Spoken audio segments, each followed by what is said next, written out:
Alright, really quickly, I want to let everyone know this video does not endorse gun violence in any way. The only reason people play games containing guns, or first-person shooter games as most people call it, is for the action. It's not for gun violence or anything like that. If you have been if you know if anything containing gun violence happened to you or family or anyone you know, I would recommend not watching this video, as there is some guns featured in it and there is some shooting featured in this video. But other than that, let's get back to the video.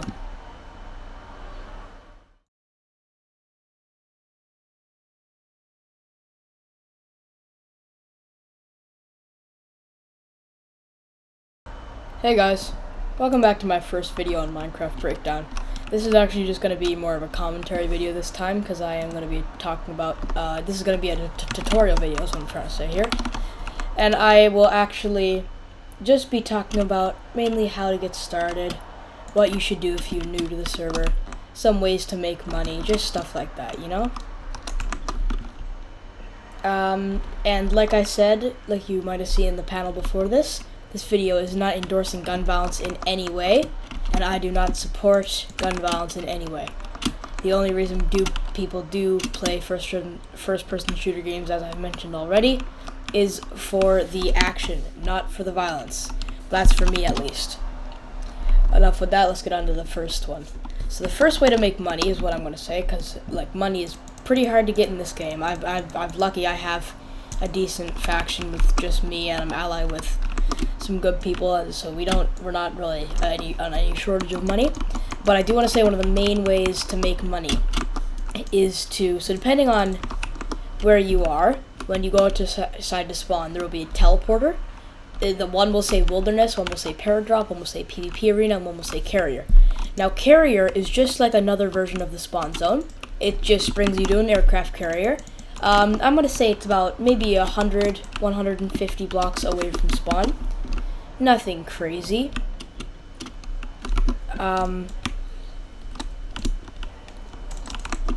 But it's just another version of spawn, essentially. So yeah, that's all I had to say, really. So that's all there is to say, I guess, about carrier. The carrier, I don't really recommend going there unless you're going there for PvP.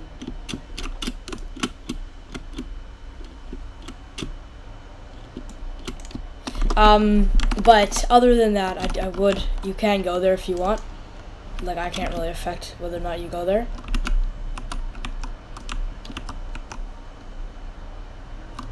Yeah, it's not my choice whether or not you go to the carrier. But usually if you go there, you do want to be with a faction of some sort. Because if you're not with a faction, you go to the carrier, there's a chance that a faction will jump and you will end up getting killed. So that would not be good, because no one likes getting killed in Minecraft. That's one of those universal things no one likes. Right? So that's most of what I had to say about carrier. Nothing crazy, you know? Oh my goodness. Okay, this is a commentary video, so I'm not, what is it? I'm not playing while I'm recording this, but I just took some guy out and got this crazy gun. Oh my goodness.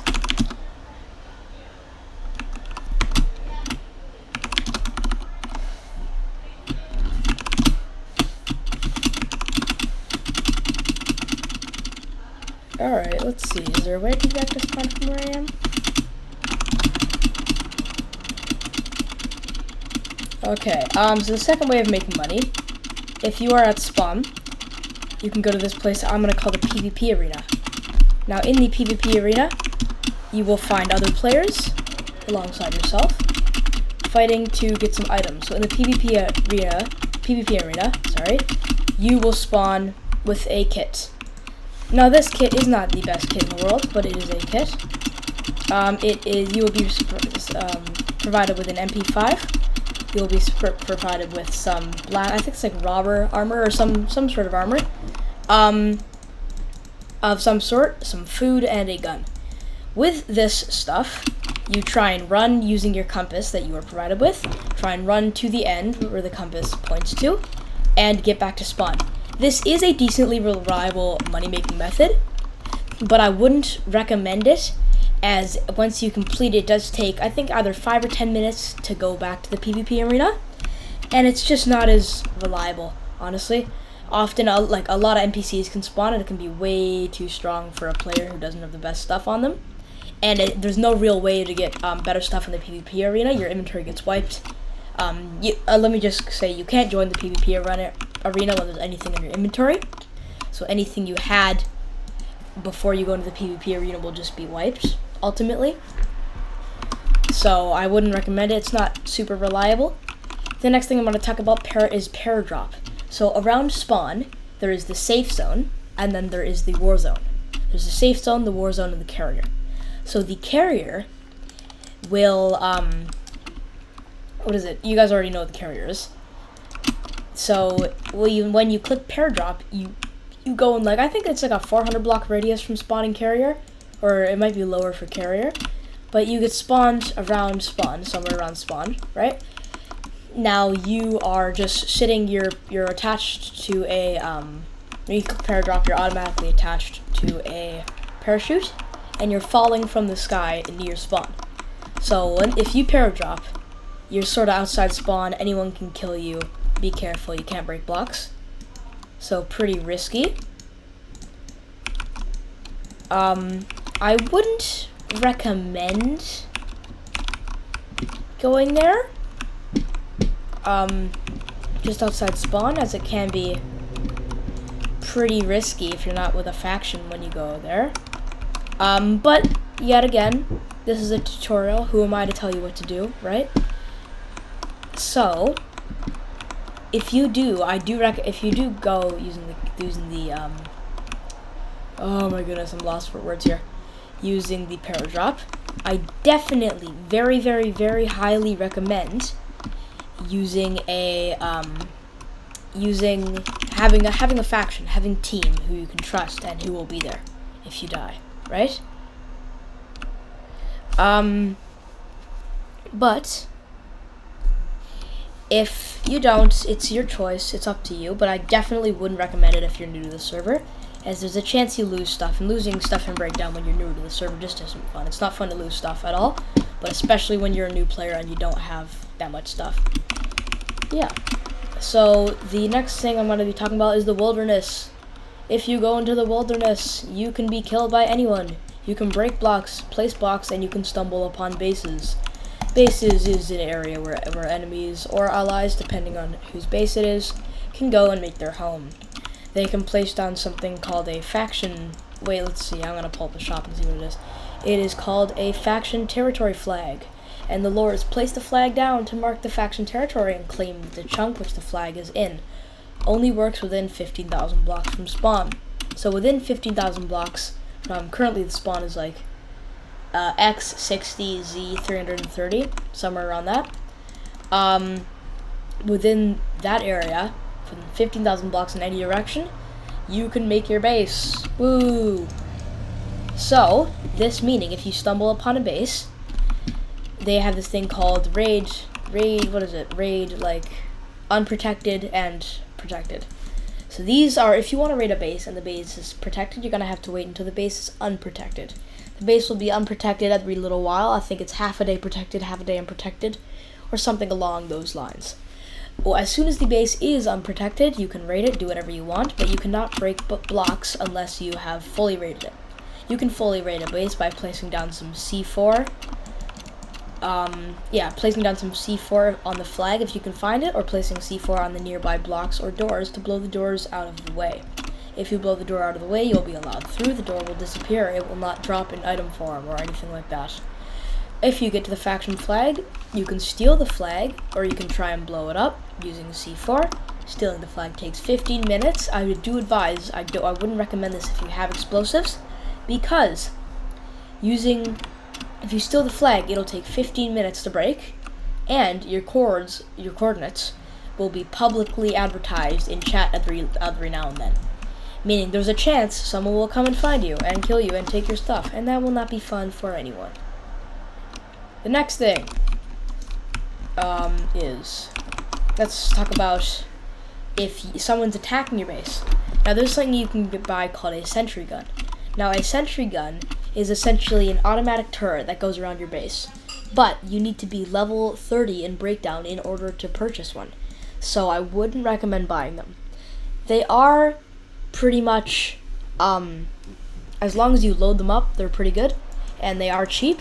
But for newer players, I wouldn't recommend buying one until you're like, I'm going to say level 50, level 40. Because they are, like, they can be countered, and they do use up a lot of money and ammo. That type of ammunition they use is called minigun ammunition, and it costs 560 coins just to buy for one. Now, I'm going to be talking about vehicles. So, for aircraft, the best aircraft for newer players are the Q5 Fan 10. That's about it, if you're buying jet planes.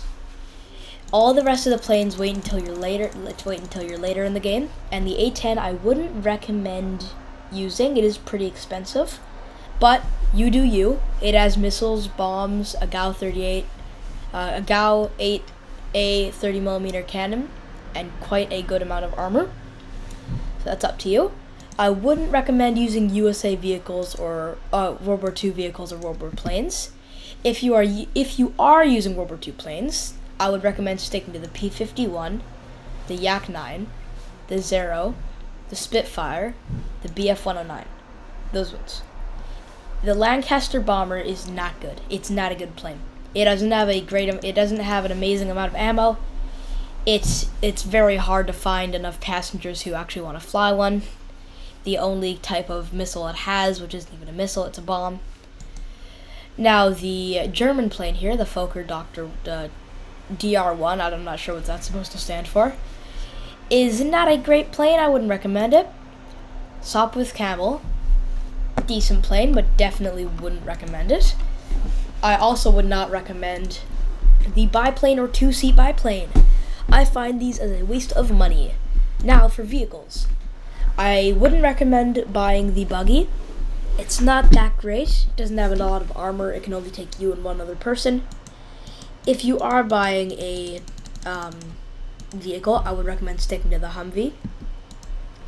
The Humvee has a lot of different variants. I would recommend using one that has a minigun or a 12x7mm, just some sort of rapid-fire gun.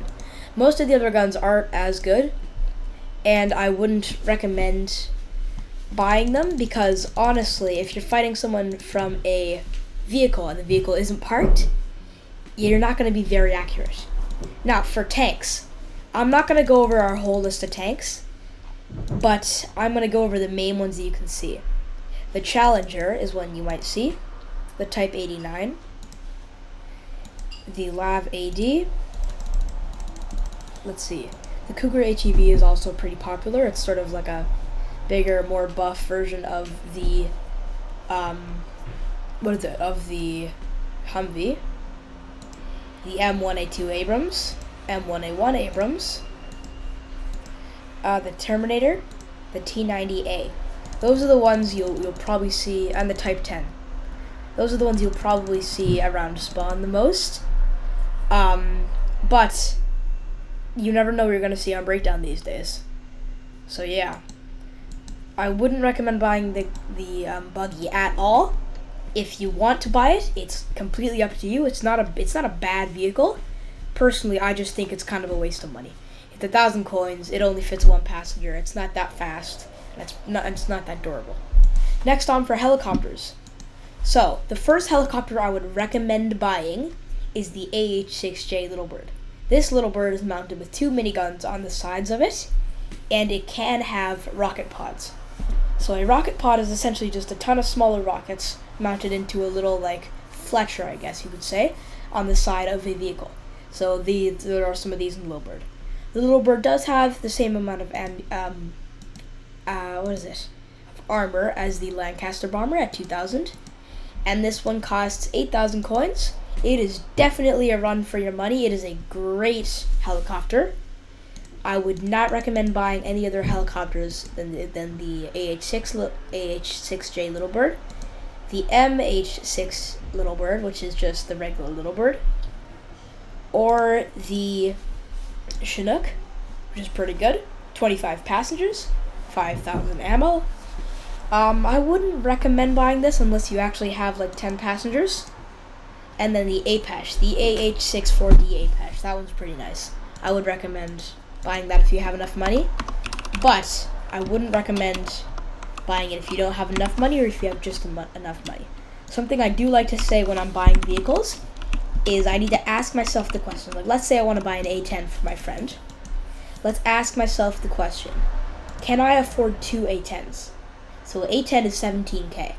If I have, what's 17K times 2? I'm going to say, what is it? This is frustrating, I don't like math. I think 34? I'm going to say 34K. If I don't have 34K, I wouldn't buy the A10, right? Because there's a chance that you will die with any plane. Doesn't matter what plane, doesn't matter how good you are as a pilot. There's a pretty high chance you will die and lose the plane and all the stuff you had. Now, this is why I wouldn't recommend buying planes over the price of 15,000 coins. Anything at that point, it's just getting really expensive. And it's probably not a good idea as there is a chance you lose it. Now, expensive guns. The guns I will be covering are the H-Car, the Barrett 50 cal, and the minigun. So the first one I'm going to be talking about is the H-Car. The H-Car is a decently expensive gun, just enough to fit onto our list, at around 7,000 coins to purchase. It is definitely a really great weapon. I would definitely recommend buying it, but I do not recommend PvPing with anything other than an ACR, an MTAR, or mainly just an ACR and an MTAR. You can PvP with an M16 if you want to, but I wouldn't recommend it. It's getting on the expensive side. So the H-Car is a great gun. I wouldn't recommend using any expensive guns for anything other than NPC hunting in the wilderness, because there's just so much of a higher chance you die while NPC hunting in the wilderness, rather than if you're in PvP. There's so much higher chance that you die while PvPing than NPC hunting in the wilderness. Now, I'm gonna move on to armor before I move on to the next guns. The only armor you should need, so the first set is French GIGN pants, French GIGN boots, Spetsnaz jacket, Spetsnaz helmet. So this set is pretty good. It's definitely a starter set.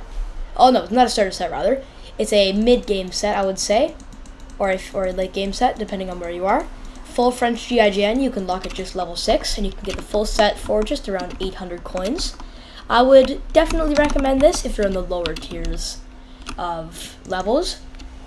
It's a pretty decent set. It doesn't have something called ballistic level. Now, ballistic level is something that will, how do I say this? That will, let's see. Ballistic level will protect you from taking knockback, I guess. So the higher ballistic level, the better. French GIGN only has a ballistic level of 2, so not great. But hey, that's okay, right? Because this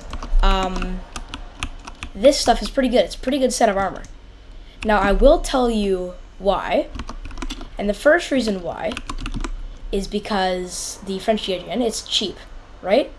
It's great for newer players, right? I wouldn't recommend it if you're an layer player. It's just not that good. Not having the ballistic level really takes a toll once you get to later game. The next thing I'm gonna say about it, or I want to move on to the next armor set now, is the half French GIGN, half Spetsnaz. This is a great set. I would definitely recommend it. It's just like regular French GIGN, but with the Spetsnaz helmet and chest plate, you take a lot less knockback. Definitely useful. The next set is full marine armor. This is very similar to the cost of half French GIGN, half Spetsnaz, but it is a little bit more expensive. It is a pretty similar amount of ballistic level, giving you 2 more ballistic level in total. So, because there's 3 ballistic level per piece of marine armor. I would definitely recommend this set, but I don't think it's as useful out if you're just PvPing outside spawn than any of the other sets, because it is pretty expensive to buy the full thing. Coming in, I'm gonna take an estimated guess here, around 1.2k for the full set, which is quite a lot. Like, if you're just buying a set of armor. But you do you, dude. Like, it's not up to me at all what sets of armor you buy. The main reason for tutorial is literally just a big recommendation. Yeah. Also, these videos, the breakdown videos, I might be uploading a little bit often. A little bit more often, I guess I should say. 'Cause I will be uploading SMP videos. I'll get one out by the end of the week. Hopefully. If I'm not feeling lazy. With luck. There will be a video of my SMP out on the... But sometime this week. Oh my god, I'm taking damage. Okay. So, something I would like to say is that I do not recommend using any of these sets if you don't have, I'm going to say, 10 to 15,000 coins in your bank. You do not want to be in a position where you are trying to win your money back through PvP with other players. If you are in that position, you need to take a break from breakdown. Break from breakdown, how funny does that sound? Because it is not worth trying to win your money back. Most of the time, and I'm saying most of the time, like a very, very, very large percentage of the time, you will lose all the money you spent initially. And not only does that make you look like an absolute fool, it's not fun to lose all your money.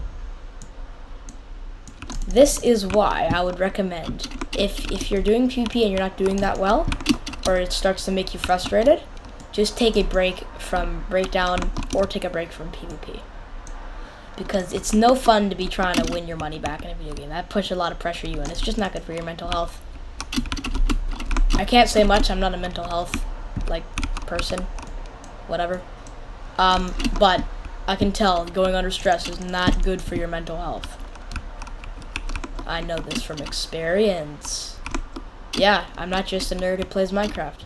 I am a nerd and I do play Minecraft. But I'm not just a nerd who plays Minecraft. I do other stuff too. Okay. So the next thing I'm going to talk about is the Barrett and the minigun. Also, one more armor set, British SAS. I would definitely recommend using it, just not PvP. British SAS isn't that great for PvP. It's better than than the Marine set, but I would not recommend using it as it's crazy expensive. Very, very, very expensive.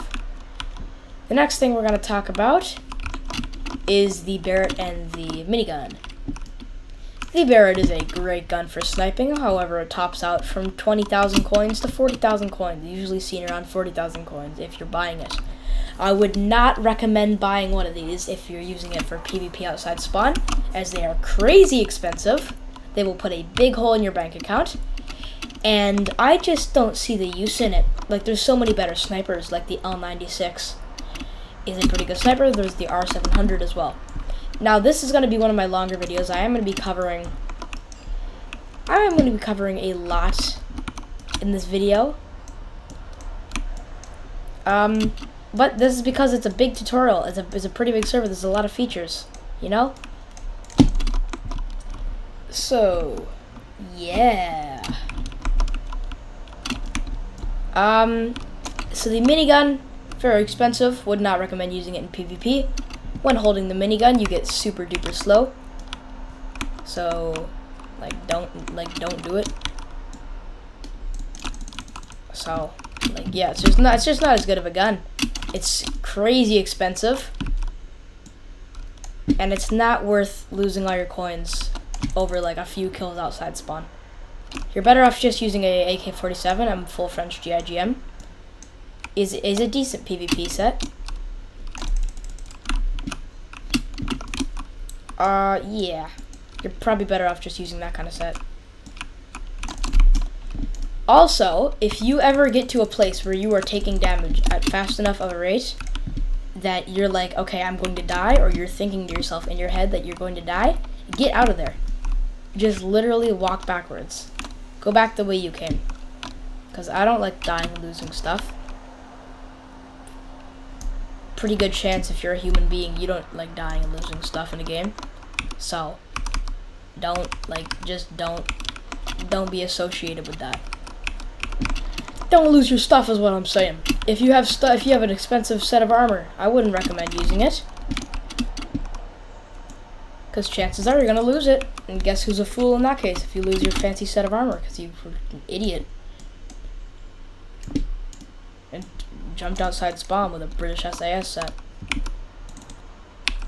Just what I'm trying to say is don't spend your money on something you can lose so quickly. And that is so valuable to you.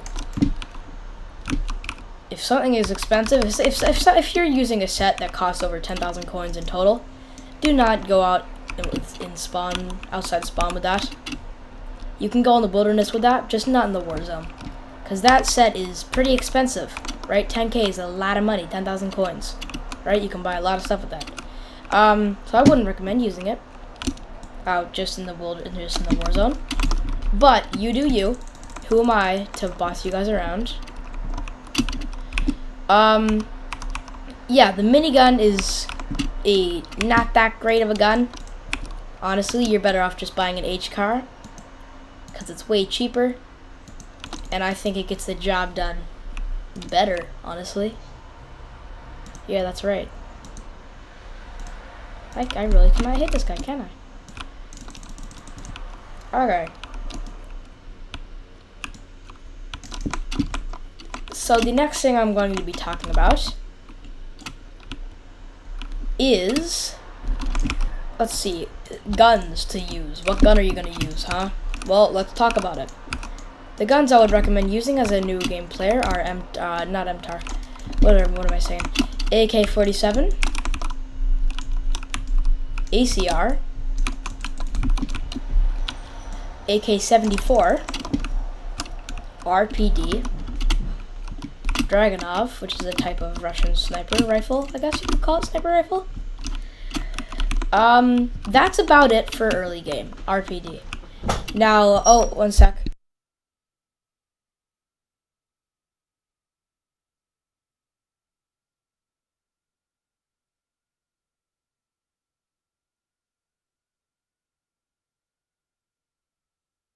Alright, sorry about that. Okay, so the next thing I was going to say is that, yeah, so these guns are the only ones I would recommend using for early game. I wouldn't recommend using anything other than the stuff I've listed, but it's completely up to you. Who am I to say stuff, right? So I hope you guys enjoyed the tutorial. I genuinely hope you liked it. I will definitely be back for other videos in the future. This is my first one on Breakdown. If you want to talk to me about my video or give me any suggestions, you can contact me on Discord. There will definitely be a link in description to my Discord / my SMP Discord. I do have an SMP. You can join if you want. I think it's very nice. Other than that, you guys have a great one, and I'll see you later.